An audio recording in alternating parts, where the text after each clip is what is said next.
Hello, everyone, and welcome back to the Screen Society podcast, a podcast that covers all things TV, movies, and everything in between. We're back for another recap episode of Shrinking Season 3, Episode 2, which is titled Happiness Mission. And we got another really deep episode of this show.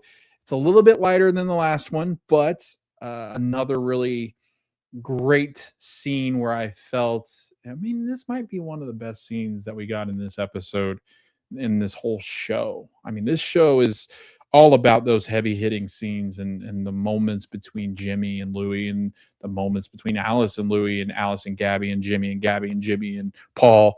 I mean, there's so many great deep moments, but again, the acting in this one between uh or sorry, the argument between Gabby and Louie in this episode is something we will really dive into, because I feel like both of them really did well in this episode, and I'm excited to talk about it because of how good this was between Jessica Williams and Brett Goldstein. So uh, let's get into the episode, though. We're gonna typically, with this show, we can try to go scene by scene, but every once in a while we kind of break off, because sometimes when I go scene by scene with some of this stuff, it's hard because it kind of builds off, or like it's kind of hard because sometimes it's catching back up with the same scene, or like the same storyline, just different scenes, and they're kind of separated.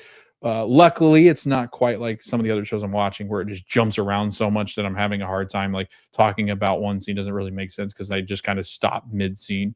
But with Shrinking, I do feel like they do a nice job of really building out each of them, each of the scenes, and not bouncing all over the place. So it's easier to kind of follow the story at times with it. So let's get into where it starts. And I was really confused at first, because I was rewatching this episode and I didn't remember this like first scene. And basically it's panning out to the outside. I didn't see the scene when I first watched the episode. I was like, I'm very confused as to what that was. But Paul is looking outside, and they're at I think it's the outside of Jimmy's house. They're looking outside the window, Paul and Julie, and they see a hooded figure walking in the driveway, and walks halfway up the driveway, stops, turns around, walks back, then almost walks back to the door, and then turns around and leaves. And Paul is at the window, and this makes sense. Paul is at the window, and he goes, "Do you see this person?" Because obviously he's having these hallucinations. Julie goes, "Yeah, she's there. I saw her." And Paul goes, "Good. I'm glad. But now we got to go tell Jimmy, probably going to be robbed tonight." It's like it did. It looked like somebody was coming up to the house to like rob them. And we do find out later on what's going on. But initially, I don't think I saw I think I had looked away or something. I didn't see that first part. I just saw Paul turn around and say, "Did you see that person?" And then Julie says, "Yes." And I was like, "What?"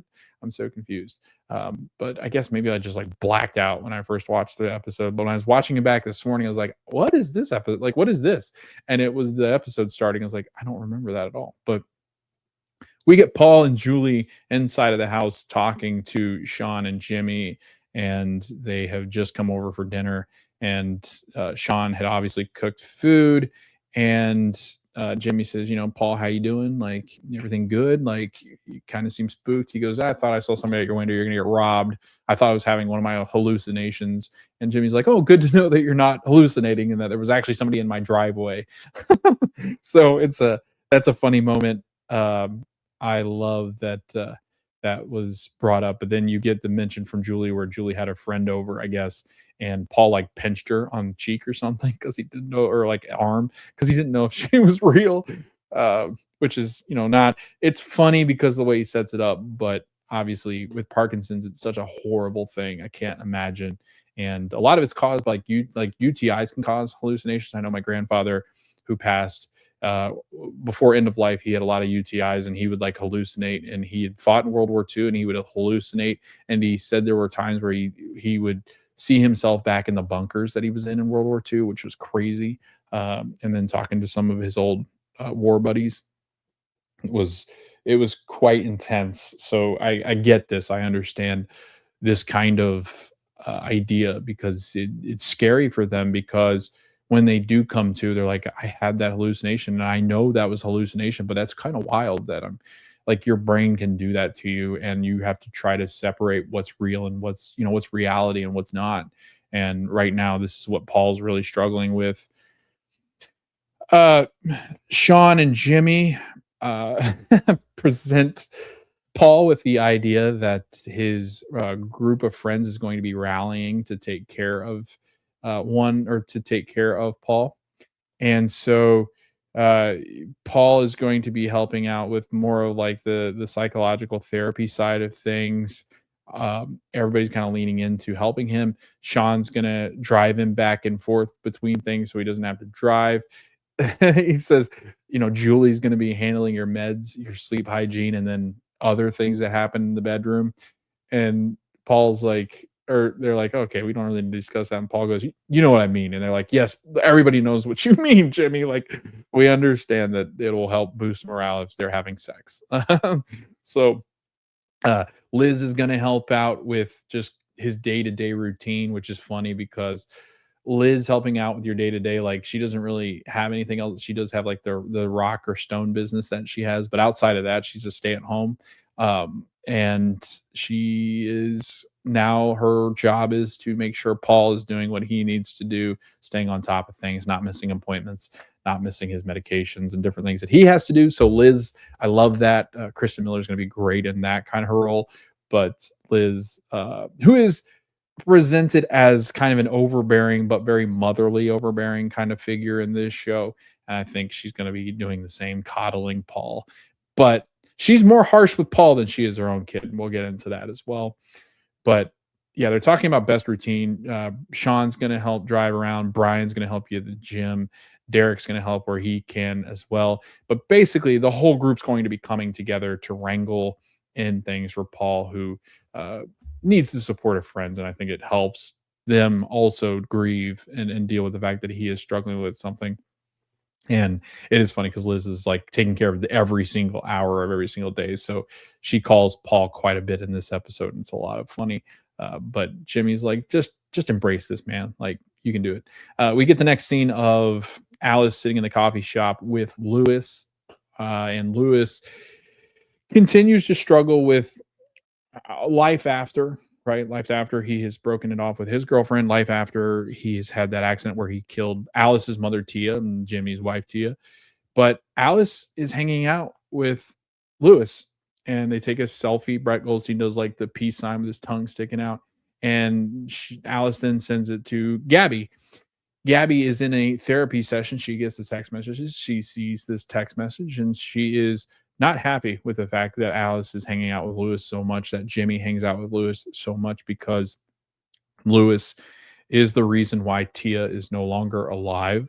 And Gaby, throughout this episode, is going to have a very challenging time with the fact that they've befriended the person that killed their wife slash mom. So Gaby not thrilled, but she goes into her therapy, their therapy session, and this therapy session is used to again show that Gaby is just over the mundane life of just not a high stakes therapy or therapist. She wants more like crazy stuff to happen. I think she's just kind of going through the motions. I don't know if it's more of like her dealing with the grief of not having her friend around, and she just feels stuck in her same life, and she's just, you get into that day to day where you just get kind of bored with what life is sometimes. And it happens to the best of us. I think it's difficult to get out of the kind of that rut, and especially at work, because once you do your job and you do it well, are you really challenging yourself? Sometimes yes, but like a lot of times people go through these motions or stages through work where it's just the same thing every day.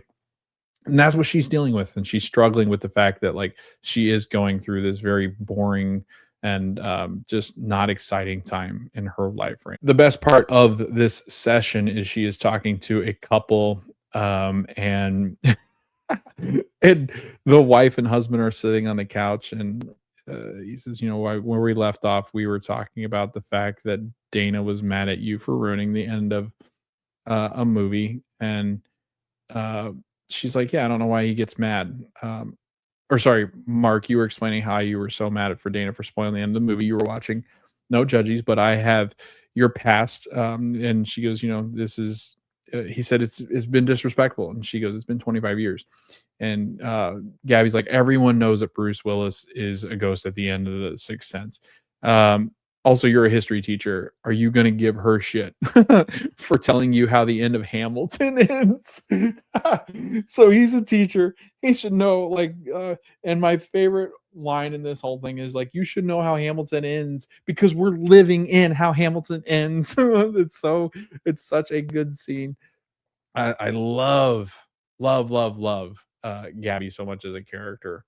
And I do. I think that Jessica plays her so well. But yes, the character Mark is like holding his ears, like, I don't want to hear it. I don't want to hear it. I don't want to hear how Hamilton ends.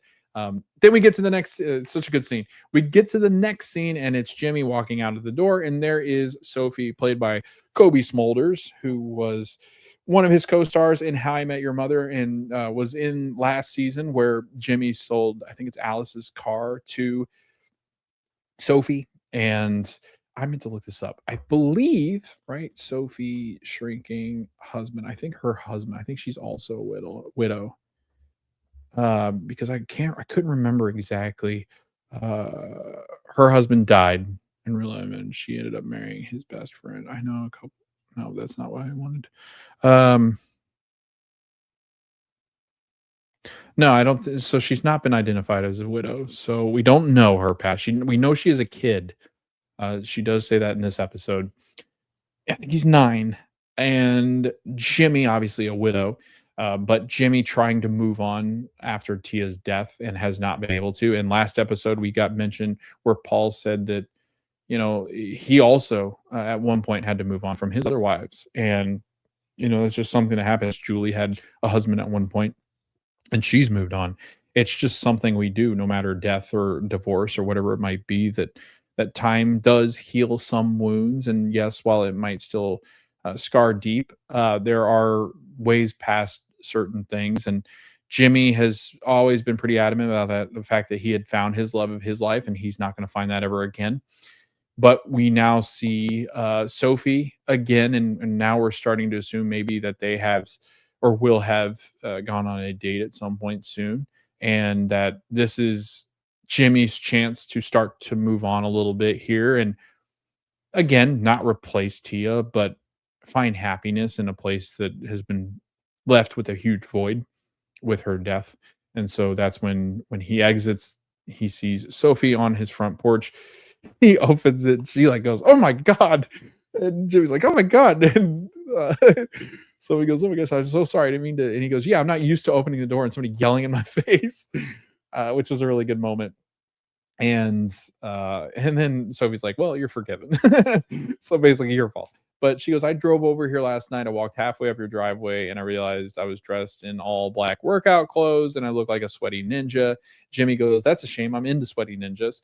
And she's like, "Oh, well, damn it." And it's so good chemistry because they've obviously worked together before. But I've always thought Kobe Smulders had great chemistry with what her love interest is or are, because she's so funny. And Kobe is really like just kind of almost a jokester at times. Like she always had the great sense of humor that I really liked. And then Jimmy, who's played by Jason Segel, Jason has always had really good sense of humor. So I think they play off each other really well. And Sophie's like basically like, "Hey, um, I think it would be fun to go on a date." But she goes, "This is the spare key for the car." Uh, and she gives him the spare key of the car because she goes, "You might need it." So the car that I think they bought, or he bought off of Sophie. So that's right. So I think Jimmy bought the car for Alice. She bought it, and she goes, "Hey, here's the spare key." And um, he said, "Thanks. I could, thank you for that. And it's nice to see you." And then Sophie walks away. But as she's walking away, she goes, "You know what? No, I'm going to ask him." She then asked if he would like to go out for some time. And he goes, "No, I got work in 15 minutes." And she goes, he's like, I can give you 15 minutes. We can have some tea or something." And she goes, "Well, now you have 14. So she's basically like trying to go, "Hey, no, this was my idea. So I'm going to set the time." And so they go back in the backyard. And then we get another scene, and it is Paul hanging out with Liz in Liz's house. and Paul is drinking a smoothie and it's green, and he goes, "Why don't I just eat a salad instead of putting it in there and blending it all together instead? Let's just eat one." So I don't drink this nasty smoothie. And then Derek walks in, and Derek or Paul's joking about the fact that he wants a milkshake. He's like, "I love a milkshake." And she goes, "That's a smoothie, and that's not a milkshake." He goes, "Yeah, I know. I like milkshakes. I want a milkshake." She goes, "You're not getting a milkshake. Drink the damn smoothie." Then the son Matthew walks in, who moved back in with his parents after losing his job. He's college age, and he says that, "I have a job at Panera tomorrow," as he's dropping off the laundry for his mother or father to do. And and Paul's just basically like, "What the hell is going on? Like, are you going to do his laundry? Did he just walk in here and say, 'Hey, you're doing this,' and he put that on there and he expects you guys to do it?" He goes, "No," he comes back for it later and does it himself. And Derek goes, "Why are you lying?" "No, he doesn't. We do it." And it's, you can tell, because Liz says it. He goes, "Why do you always look so judgmental to Paul?" And she goes, "Derek, stop telling him things. He's judging everything that we do as parents," which is, I mean, so true. Like, could you imagine being a therapist, and your whole job is to break down why people do what they do? I can't imagine that being my profession, because I feel like I would always be doing that, was therapizing what is going on with my friends and family, even though it's probably very judgmental. But whatever, right? The reason I brought that up, I just thought it was funny. I couldn't imagine living a life where my whole job was to analyze and digest what people do, and then not do it outside of work, because that's what you're an expert in. But yeah. So he goes, "Is that the kid that came to my wedding and those nut huggers?" And he's like, "Yep, that's the one." Derek's like, "That's the kid." He goes, "We're having a real hard time with him and getting him out of the house and making him feel comfortable." He goes, "I just don't know why he can figure it out." It's a very common thing for family or for parents to bring back in an adult child into their home. And, a lot of times it's for the break of, like, somebody loses a job. It's nice. Or I know a lot of parents are now housing their kids after college because it helps the kids save money. But a lot of times, like, every good parent probably would do that, where kid might be struggling. If I ever went as 33-year-old, if I said, "Hey, can I crash at your house for maybe a month?" My parents probably would be like, "Yeah, sure." I think a lot of parents would do that. But there are a handful, or a portion of those parents that throughout life there has been a form of coddling. And that is something that Paul brings up, is the fact that, "Have you ever told this kid no?" And they're like, "Yeah, we told him no." They give that a response. But then once they start to think about it, Derek and Liz go, "When have you ever told him no?" And they start to argue, like, "When have we ever told him no?"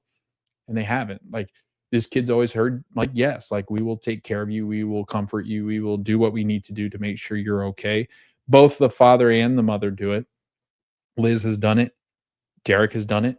And now they've come to this realization, because Paul has now mentioned it, that maybe they have coddled their kid, and so they want to talk about it. And then they break the kind of tension by saying, "Do you want a milkshake or not?" And he's like, "Yeah, I'd love a milkshake." So that was fun. It goes back into the backyard where Jimmy and Sophie are getting some tea, and for some reason Jimmy was they're sitting there talking, and Crow goes, or sorry, Sophie was like, "Okay, um because there's a crow in Jimmy's backyard that's making a ton of noise." And okay, Sophie goes, "Okay, grudges, or crows hold grudges now." And he goes, "Yeah, that one up there, he holds a grudge because I fucked his mother." And she goes, "What?" So you can just tell it's just Jimmy trying to break the ice, but he didn't know what to say. Jimmy says some crazy things, but Sophie goes, "I regret telling you that I was over here um yesterday." She goes, "I did the same thing when I was in the supermarket the other day. I told the cashier, asked if I was having a rough day, and she's like, 'Yeah, basically I'm having this raging period.'" And she goes, "I don't know why I say stuff like that," which was really funny. So Jimmy and her just spew out the mouth when they get uncomfortable. Jimmy's like, "When Alice was 6, things happen like this. Like, when," he goes, "I make all mistakes all the time, kind of put my foot in my mouth, or I make mistakes and crazy things happen." But he goes into this story about where he has to tell her something embarrassing because she just did. And he goes, "When Alice was 6, I took the wrong kid from daycare, and I did so by kidnapping this kid because I offered them candy to come to the van because it was Halloween. And he goes, there were like a lot of Optimus Prime. So honest mistake, but I lured this kid into a van with candy. So he goes, I kind of kidnapped the kid. And he had forgotten that. So he tells that story. And then he talks about, man, I can't believe my Optimus Prime is going off to college. And then that's when Sophie goes, oh God, college. My kid's only 9 and I already miss him already. And she's like, how are you dealing with that? And he goes, I don't know. He's trying to, stay in the moment and enjoy that. But then her alarm goes off. And so Sophie's going to have to leave. She says goodbye. She goes, yeah, so this is good because I know now where our next conversation can pick up, alluding to or assuming the fact that they're going to go on another date. Like this is, I guess, saying as a date. Jimmy doesn't say anything to that. He's kinda like, "Ooh," like he doesn't know. He goes, "Thanks for bringing by the spare key. Like, it was really nice seeing you." It was much more of like a Jimmy was trying to let her down softly, like, "Maybe we won't," and she kinda gets the sense of like, "Oh, so, maybe we don't." And she goes to say goodbye, and she says, "Stop fucking the crows." And he was like, "Oh, no." He tries to say something, and then she goes, "No, no, no, let me walk away because I don't wanna ruin this goodbye," and Jimmy says, "Okay, go ahead." And she goes, "God damn it, I forgot my purse." So she walks back up and goes, "Close your eyes. Remember that good goodbye of like fucking the crows." But then she walks away, and no second date is proposed by Jimmy. But then it pans out and it shows Liz is up on her balcony listening in from her balcony across the yard. And she goes, dude, why didn't you ask her on a second date? You fucked that one up. And, and then Sean goes, she's right, and he's back on like the shed that he's living in, like the pool house thing he's living in in the backyard. And then from the tree, because their son had gotten a football stuck up there, Derek's like all the way up this huge tree, like climbing this tree, and he goes, "I told you she liked him back when he bought the car." And Liz goes, "Yeah, I know." But Derek gets the ball out of the tree, and he's like, "Oh my God, is everybody in my yard? Get out of my yard!" And it's basically like, hey, do we need to get you down from there, Derek? Like you're stuck in a tree. And he goes, no, I can get myself down. And he goes, yeah, I'm stuck up here. I don't know how to get myself down. And he, Sean, and Liz are like yelling across. And, and Jimmy walks up and goes, fuck you, and fuck you. That's so good. And then it goes to our theme song and our title card. So what a great start. I mean, that's just 10 minutes in and all that's already happened. And then out of the theme song, we get Lewis and Jimmy sitting down. I'm going to drink some water here real quick. Doing these by yourself, you get dehydrated and your tongue gets all dry. It's great. But the next scene is Lewis and Jimmy, and they are talking about moving on. And Jimmy asked Lewis if he still thinks about Sarah, which is, I believe, a ex fiance or a really serious girlfriend for Lewis. I can't remember exactly um, exactly the relationship, but it was a very serious relationship, close to marriage, I think, or they were going to get married or are married. It was a very, a very serious person in this person's life, Lewis, and she moved out whenever he had that incident with Tia, and said that she just couldn't handle him anymore because of everything that he was going through and all the stuff that had happened, and he'd killed a lady, and through drunk driving, and so she couldn't be around him anymore. And so she left him, and this is where Jimmy and Jimmy's still acting in this sense of like he does have a relationship with Lewis. It's friendly, but I wouldn't call them friends. I think it's much more of a relationship type of thing. It's also, I think, Jimmy's way of coping. It's Alice. Like through this episode, you learn that it's Alice and Jimmy's way of grieving over their mother slash wife's death. And it's weird that it's happening with the person that took that person's life, Tia's life, but it is happening, and they that is just something that's helping them, because if I think they think if he can move past it, they can move past it, they can all move past this.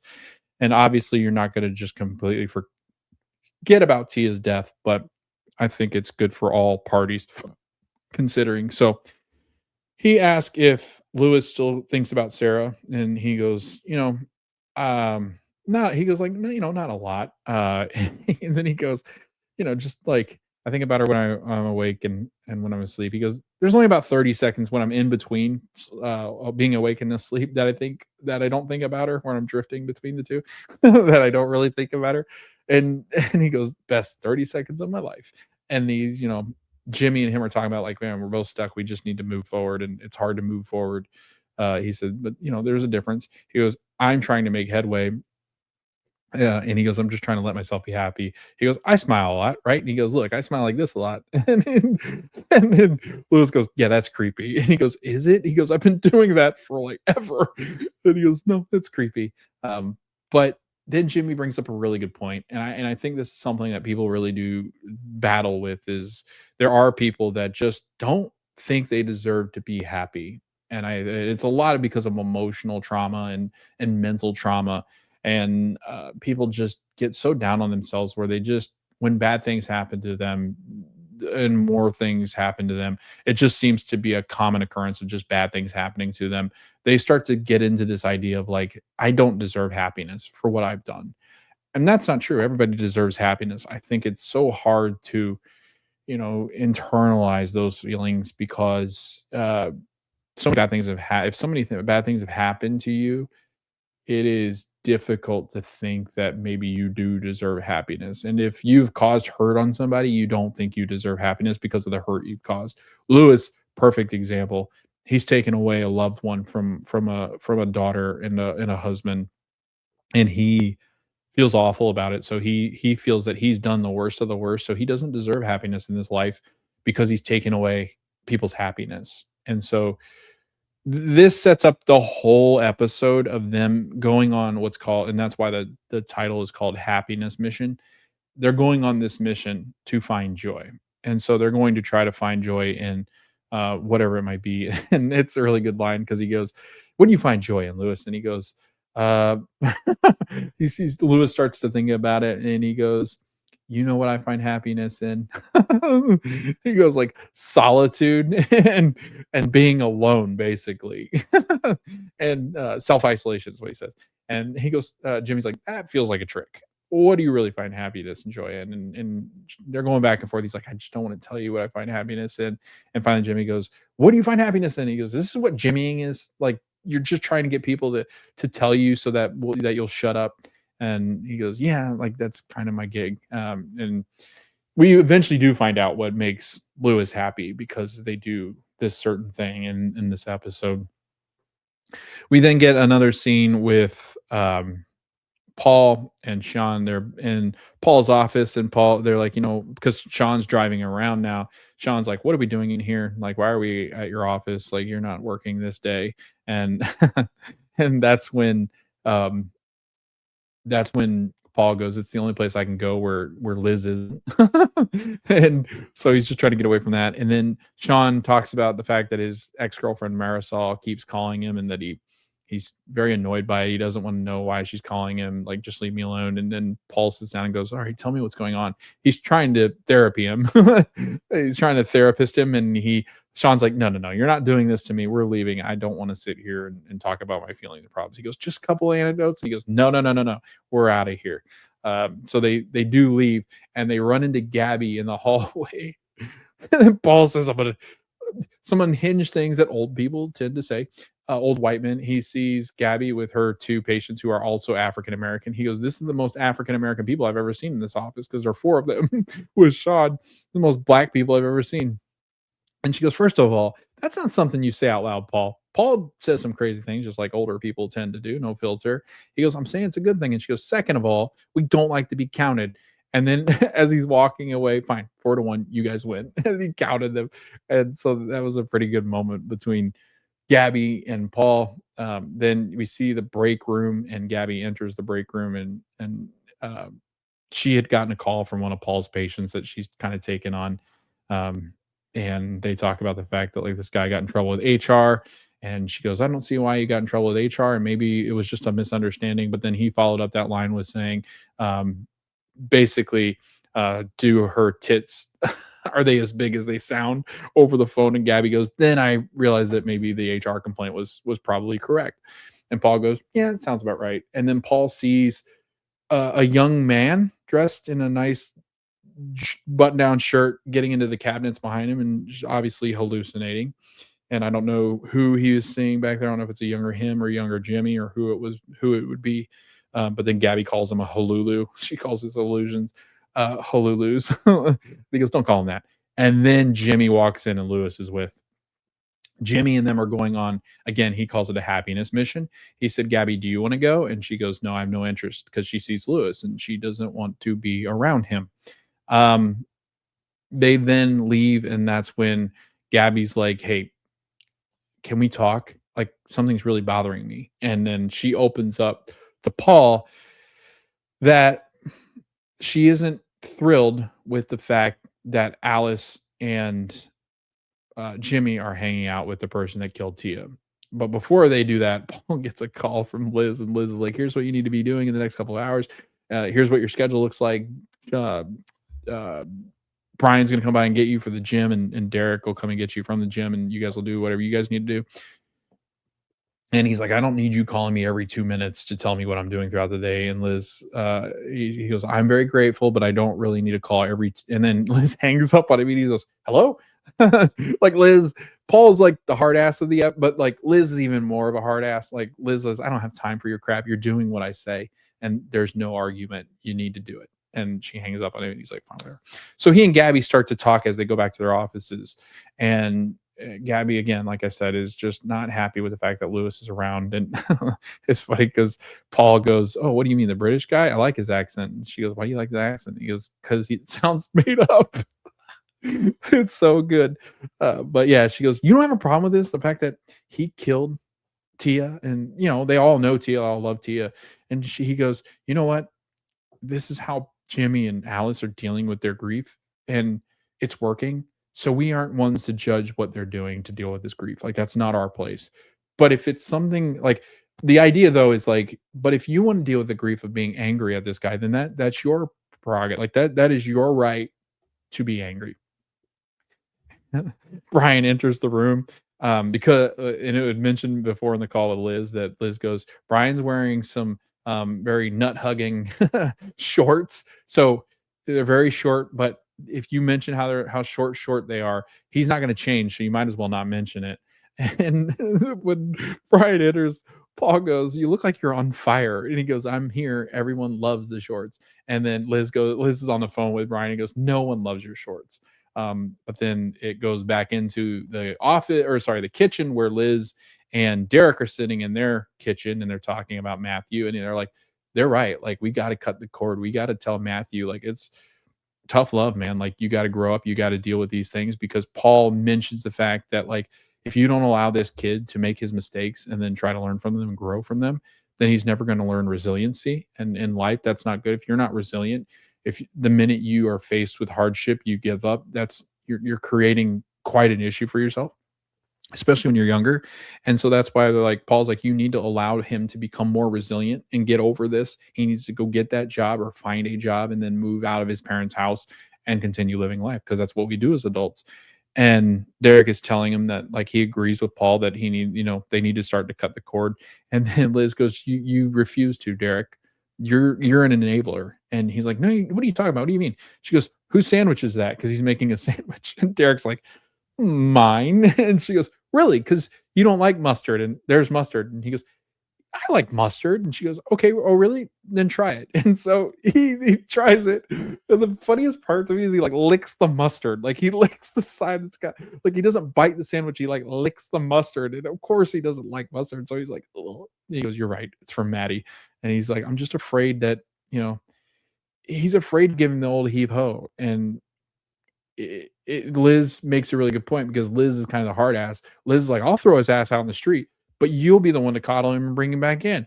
And she goes, why do I always have to be the hard ass? You need to be the hard ass. You need to stand up to your son and get him out of this house.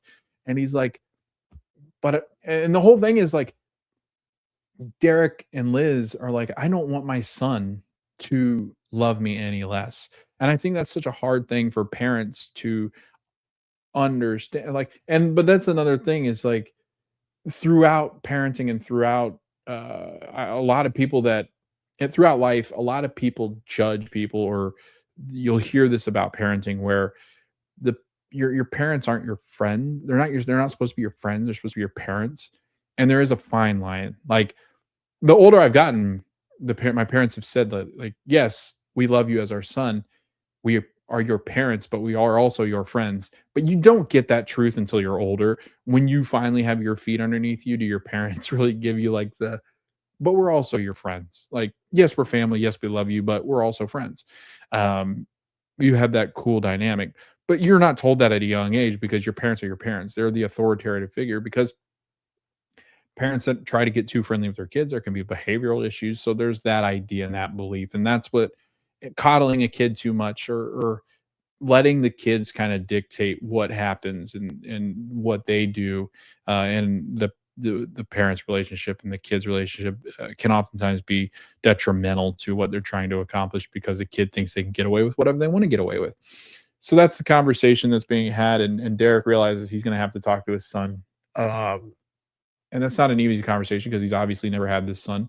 But you get all the way to 20 years old, and this kid's back on your couch and or back in his bedroom, and he's just like, we gotta talk to him. So that comes up later on in this episode. Uh, we go back to Gabby once again talking to a patient that she doesn't really necessarily feel is really worth the time. Like she's having a real difficult time just existing as a therapist right now. So we get more of that in this scene. And then we find out where Jimmy has taken Lewis. Lewis is at a museum. Jimmy and Alice are there with him. So this happiness mission is all together. And Alice says, "Isn't this amazing?" And Jimmy goes, "Oh, yeah, I love museums." She goes, "You hate museums." And he said, "I understand I'm supposed to love them," which is such a solid. I mean, don't get me wrong. If you love museums, good for you. I love history, but museums, man, they just don't do it for me. I am the same way. Like, I'd love the Smithsonian, that'd be fun. But I'm one of those people that just like at a certain point with museums, I'm just like, I want to get out of here. And I just like kind of zoom through them. And I know there's a lot of people that really enjoy them, that it's a nice break and it's usually pretty quiet. It's a nice place to kind of just get away and absorb history. And they're pretty cool and you can see some really cool things. But you give me 20 minutes and I'm like, okay, I'm over seeing these things. So I get that line. It's really funny. He goes, "So I've gotten really good at faking it. I love museums, even though I know I'm not a big fan." But Alice is like, "Dude, just find one thing that speaks to you." And so they go kind of on this thing, and then you get really good scene of Lewis breaking down paintings. You've got the light and the dark. Uh, and he's talking about this painting, and then it's a donkey, and he goes, "Plus, it's a donkey, so it makes me think of Shrek," and I love Shrek. So a lot of less depth from coming from Jimmy and Lewis, and Alice is much more thoughtful about what art is and really appreciates art. And then Jimmy's like, "Well, this one reminds me of my father because the fishing," and she goes, "Oh, I didn't know your dad fished." And he goes, "Well, he doesn't. He just wore a hat like that." So Jimmy again trying his best, but really doesn't care. And then we get like this really threw me off because we get a flashback of Lewis with Sarah sitting on the bench looking at art, and he's wearing the same clothing. And I was like, "What the hell?" I'm so confused. Like, did she just like show up in the museum and like we just jump right in this? And then it took me about at least 5 or 10 seconds to be like, "Oh, this is a flashback." So it shows this flashback of Lewis talking to Sarah, and there is such a good moment of her talking about like paint me like one of your French women, the kind of thing where she's posing and he's like, "Oh, I'd paint you and you're beautiful," and like it's a very flirty moment, and he's like, "I really enjoy this kind of thing," and he goes, "I don't really necessarily like museums, but I love being with you," and he's they're kind of breaking down art together, and she goes, "You're so lucky that I just not a pretentious woman," and it's such a nice, cute little moment. And Lewis, it then shows Lewis sitting by himself, looking at the spot where Sarah had been in the flashback, but she's obviously not there in the future. Alice approaches and goes, "Are you okay?" And Jimmy's like, "You think about Sarah and you'll never move on if you don't talk to her." And then Alice is like, "You should. What if she's been waiting for you this whole time?" And Lewis is like, "I think I've had enough for the day. I think I'm going to leave." And so he grabs the jacket and he starts to leave. Jimmy says, "Lewis, come on." And Lewis continues and walks away. Jimmy then says to Alice, "I can't believe you made him leave." She goes, "Dude." It's so good. Then we're back at Derek and Alice's house, or sorry, Derek and Liz's house. And Derek goes up to his son who is sitting on the couch doom scrolling, and Derek goes, "You know I'm rooting for you, right?" And Matthew's like, "Sometimes it feels like you're the only one." So he sits up and he goes, "What's up? What do you need to talk about?" And Derek's just like, "God, I'm the only one that roots for him. He feels that way." He goes, "Never mind. I'm not going to have that confrontational moment with you." And Matthew goes, "Okay." We pick up with then Paul at the gym with Brian, and then Derek shows up and he goes, "Do you have a second?" And he's talking about it, and Paul's like, "Paul's not here to talk. He's here to exercise his Holulus away." So Brian's calling them Holulus now, and he goes, "You know, have you seen your Holulus? Like you got the shorts that are showing off your Holulus?" And he's like, "You got some good looking Holulus," and he says that to Brian, and Brian goes, "Oh wow, thanks. That's kind of creepy." But Derek's complimenting him away, and he goes, "You must stay away." And then Paul goes back to working out. You got a bunch of guys walking by checking out Paul, and Paul, he's like, "Look, I agreed to come to your gym because I thought I'd get hit on less," says Paul. He says he's been hit on more, but he's been hit on in other gyms. And Brian calls him, "You're a power granddaddy." People can't control themselves. And then he says, "Don't be uncomfortable." And Paul goes, "I lived through the 70s. You think I had never had another threesome with a man?" And then Derek and him start talking about the 70s and 80s, and both of them had threesomes. And he goes, "I missed," like, both of them say, "I miss these people or all these guys that we slept with." And they're like, and Brian's like, "Wait. I need more details. What are you talking about? I need more." Like, Brian is fascinated that the both of them had threesomes with other men. And then we go to the food truck where Sean works, and outside the food truck at the picnic benches, Liz and Gabby are talking about it. And Gabby's talking about the fact that, again, Tia was taken away, and she is bothered by the fact that Jimmy and Alice are such good friends with the person that took their loved one away in that drunk driving accident. And that's when Sean comes over, and Marisol, Sean's ex girlfriend, shows up at the food truck and is talking to, I think the guy's name is Jose or Jorge, that he works with, and she's like asking where Sean is, and she's looking for him because she really wants to talk to him and misses him. And uh, and she's speaking Spanish to him, and he goes, "I'm sorry, I don't speak Spanish." It's so funny. And she goes, "Where the fuck is Sean?" And that's when it pans over to Sean, and Sean's got like Liz's hat on and like sunglasses, and she goes, "Oh no, she's coming over here. You better hurry. She's coming over here." And she doesn't actually come over to the table, but it's funny. They just keep messing with him. But he's basically afraid to confront her because he you can tell he's not over her, she's not over him. They broke it off because it didn't work, because when he was in Iraq, like, it just didn't work. And the way that he broke it off, he goes, "I kind of feel like an asshole about it, but I do miss her." And that's the end of that scene. Is he goes back to the food truck, and you kind of get the sense that maybe there's some there's another a reconnection between the two. It goes back to the gym, and that's where Brian walks by. There's a couple of naked men that walk by, and Paul looks at the guy's ass that walks by, and Derek, and he goes, "You know, of the 16 guys in this room, 11 of them have shaved genitals." And he's like, "Make it 12," as Brian walks by and removes his towel. But they start to talk about just the history of fatherhood and what that looks like, and setting boundaries for their sons and their kids. And he goes, "It's just the fact that, like, there's just emotionally inconsistent parenting that happens. It's hard to be consistent with your emotions and how you see and perceive your kids." And it's a really good moment of just Paul telling him that no matter what, the kid's going to love you. Sometimes the hardest thing is to tell them that they need to grow up and move on and do things. And it can be tough love, but that tough love is going to be appreciated down the road when Matthew is having to rely on his health to get through things. And when he does, he's going to be proud too, and then the father will be proud. So it's a really interesting dynamic. And Derek is like, "I've always just kind of been this dad that's been there for his son, and now he's going to think I'm being an ass to him." And he's like, "No, I don't think you'll see that. I think you'll see that it'll pay off big time." We then have Jimmy getting back to his house, and he's got Lewis and Tote, and they are talking, and they walk into the kitchen, and Gabby is there in a Sparks, an LA Sparks jersey. The LA Sparks is the WNBA team in LA, and she's going to go see the game with Alice. So Alice is upstairs getting ready. She's looking for something that I think it's like a hair product or makeup, and And she goes, "Have you seen it?" And Jimmy's like, "Why would I have seen it?" And then she goes back upstairs to try to find it. He goes, and he turns to Lewis and Gavin. He goes, "I better go get it because I was using it, and I'm just gonna pretend that I found it, so that way she doesn't know I was using it." So he runs upstairs.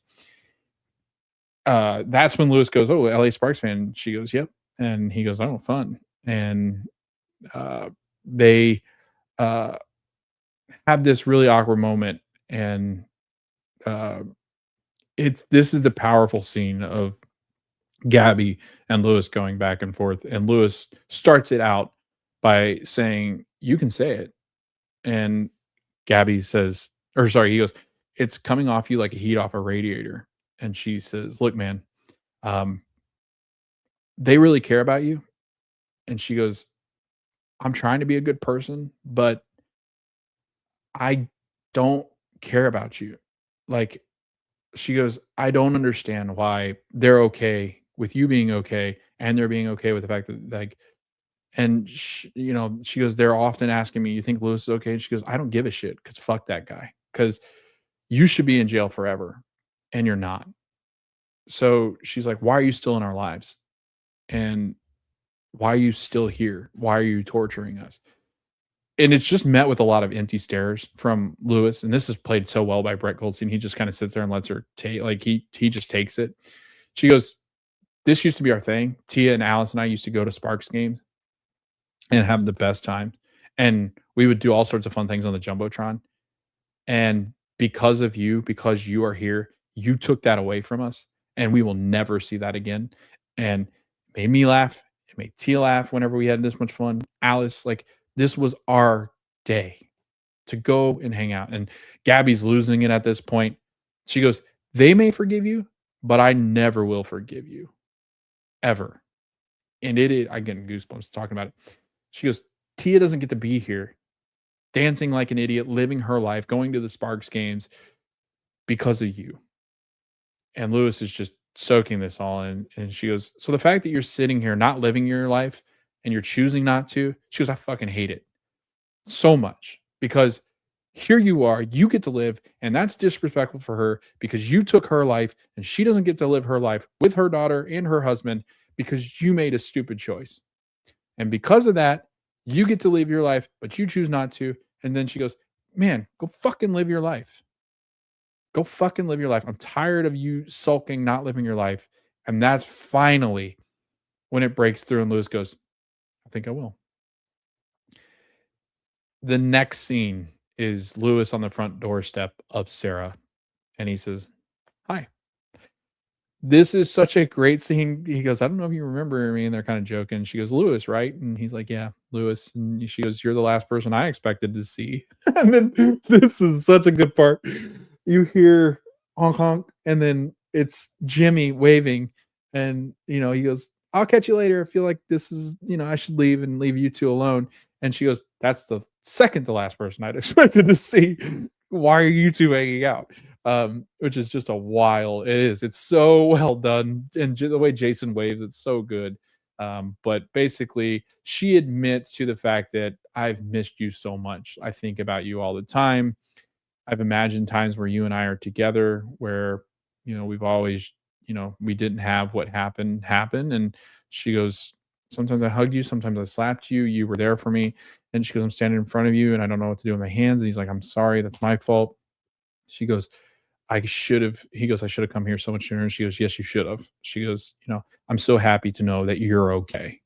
And she gives him this moment of like, "I really missed you. And I'm so happy that you're happy now. And there's so much that I need to talk to you about." And when he says that, a man comes out from the back and is talking to Sarah. And she goes, "This is Lewis." And he goes, "Man, I'm so glad you're okay. How are you?" Like, clearly a new boyfriend, and she's moved on.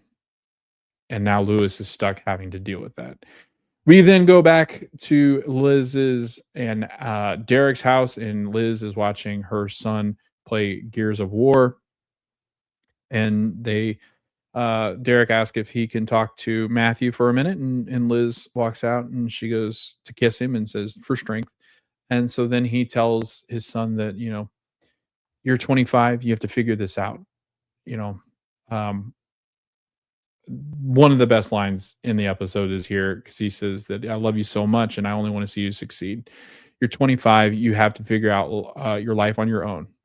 You are never going to do that if you keep getting, if I keep getting footballs out of your tree, out of the tree for you. And Matthew goes, well, that won't happen again. He goes, it's a metaphor. And the son goes, what's it for? And he goes, I'm kicking you out. Like, you moron. And it's just like this tough love moment. He's like, dude, come on, don't kick me out. I've been trying. And he's like, no, I know you tried. I know, but as a parent, this is what I could do. This is what I have to do. And then the son walks off and goes, I thought you always had my back.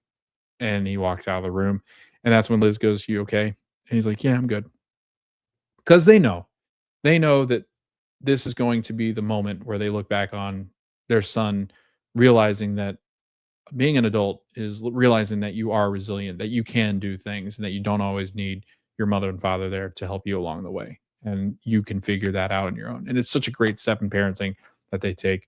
Um, then it's Paul, Julie, Jimmy, Alice, and Lewis taking a walk.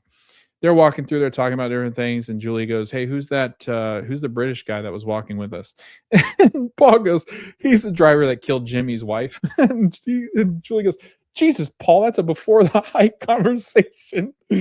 Oh, it was so good. It was so good. And then Julie goes, I thought he was one of those gays that was at the gym. And Paul goes, no, not gay, just British. It was so good. But then we get the final scene of the episode, and it is Lewis saying, I'm better. And he goes, in the fact that he goes, I'm moving on. You know, it was good to see Sarah happy, but I also need to be happy, and I'm going to go find happiness somewhere else. So he's moving to San Diego. He goes, I'm going to take back up graphic design. It is my passion. He later, after this scene, has a scene with the somebody. It sounds like they're interviewing him, or they're like a job recruiter or something, and they're basically saying like, "Why do you want this job?" And he goes, "I need to move on with my life, and this is the best way I see possible." So he's going to go move on, and now he lives in San Diego. This is from what is online. This is Brett saying goodbye to the show. He's going to continue working with the show, but it was really funny. So Jessica Williams was interviewed about this episode, and she said it was my way of telling him, because I love Ted Lasso so much, to get the hell back to Ted Lasso.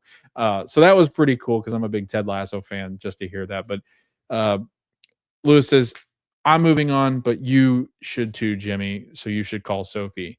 And Alice has no idea who Sophie is. And she goes, who the hell's Sophie? And he's like, nothing. What did I tell you about minding your own business? And she goes, Sophie. So this is cool because I mean, I think there is going to be a moment where you are going to see Alice struggle a little bit with the relationship that Jimmy's going to have with Sophie. But I think Alice knows that Jimmy does need to move on, even though she might see it as kind of a replacement for her mother.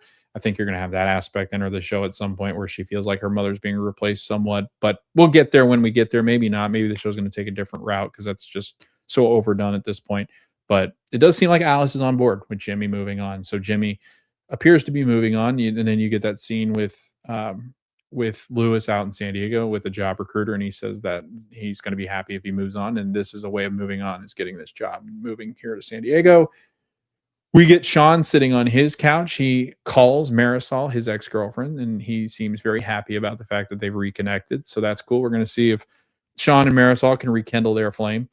The last scene of the episode is actually this one. It's Jimmy walking up. He sees Sophie sitting at the table, much like the very beginning of this episode, where Sophie walks towards Jimmy's house but turns around. Jimmy, again, he walks up, he turns around. He then goes back up to the house. He's like, no, maybe I should go back up there.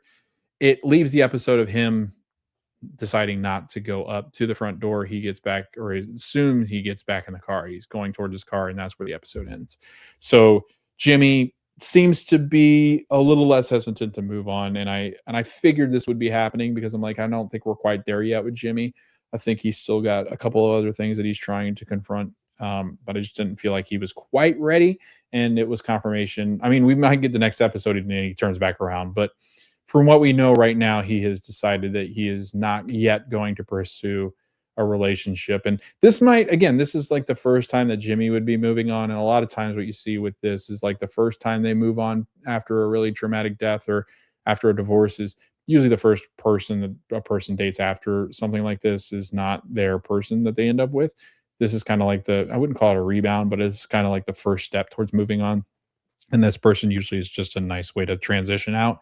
And then that's when they're like, okay, maybe this person wasn't right for me, but it was at least a good starting point. So I think that's where we are with Jimmy. I think that's where we're going to be headed with the rest of this season. Is Jimmy still trick? Because we're only two episodes in, and I feel like I think there's 10 to 12 episodes in this season. So I think they're going to try to kind of prolong Jimmy starting to date, because I just don't think they're going to do it this quickly in the show. But great episode. Another great episode. Again, like I said, the best scene I think in this show so far ever. Because last year the scene between Lewis and Jimmy on the subway platform was the train platform was pretty cool, but and really good.